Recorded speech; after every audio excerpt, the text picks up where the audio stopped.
नमस्कार दर्शक बंधु जय जगन्नाथ आसतु एक नुआ न्यूज उपरे आखि पकई नवा।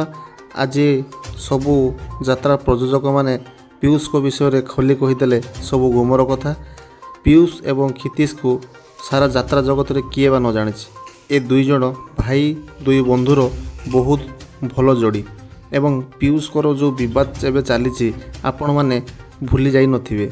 एई अल्प दिन तले आपण मैंने जानिथिबे पीयूष को विषय रे विवाद केते जोर धरिथिला एवं जॉलीवुड जगतर किंग बादशाह कहले एबे पीयूष को बुझाउछि। से टाटू वाला पीयूष तांको नाँ रे बहुत अभियोग बहुत लोक नहीं आसिले एवं यात्रा प्रयोजक माने भी पछको घुंचा मारले नाही। तो आज सबू यात्रार प्रयोजक माने एकाठी होई कोन कहिले पीयूष को विषय रे आसंतु सुनिबा। पीयूष होउछंती एक आगधाड़ीर कलाकार एवं ट्रेंडिंग दुनिया रे। तो पीयूष को विषय कौन कहले आसंतु शुणा।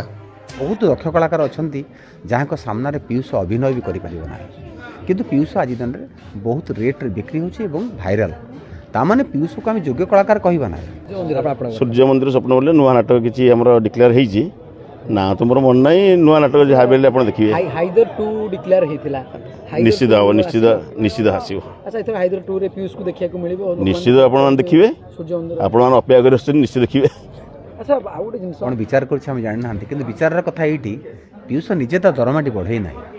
पीयूष दरमाटा आउ जड़े बढ़े पीयूष चोर नुह चोरी करनेला ताको कहीं देले कौट गोटे प्रतियोगिता है तार प्रभाव दर्शक उपर पड़ला बा रेट बढ़ला ठीक अच्छे। गाँ गहली पर्वपर्वाणी उपर जिते नाटक जदि पैसा बढ़ कष्ट हम किंतु से कथा लगाम बर्तमान समय आसी मालिक मैंने एकाठी हेबे सरकार चिंता कले जे से माने भी इनकम टैक्स दिंतु से माने भी माने सबू आईन कानून परिसरभुक्त हूँ। पीयूष भाइराल होती समस्ते मु सोशल मीडिया शुणुची जे पीयूष जे एका जन दक्ष कलाकार आउ से कलाकार नहांती बहुत दक्ष कलाकार अच्छा जहाँ को सामने पीयूष अभिनय भी करें ना किंतु पीयूष आज दिन में बहुत रेट बिक्री होची एवं भाइराल तामाने पीयूष को आम योग्य कलाकार कहबा ना। तार पैसा बढ़ी मो गहिर बाटे रास्ता गले ता कड़े थी जमीर मूल्य बढ़ 200 टंका जमीटा 2 लाख टंका हम ता माने नुह ये कौन कारण जो भाइराल होती रेट बढ़ी ताने नुह से दक्ष कलाकार कहानी जो भल हम से निश्चित कहानी की नहीं जीव कि भाइराल ए वर्ष आज हाइदर भल आर वर्ष हम बोली मान अच्छे तो गढ़ू गढ़ू कौन हो जाए कहीं कहीपर।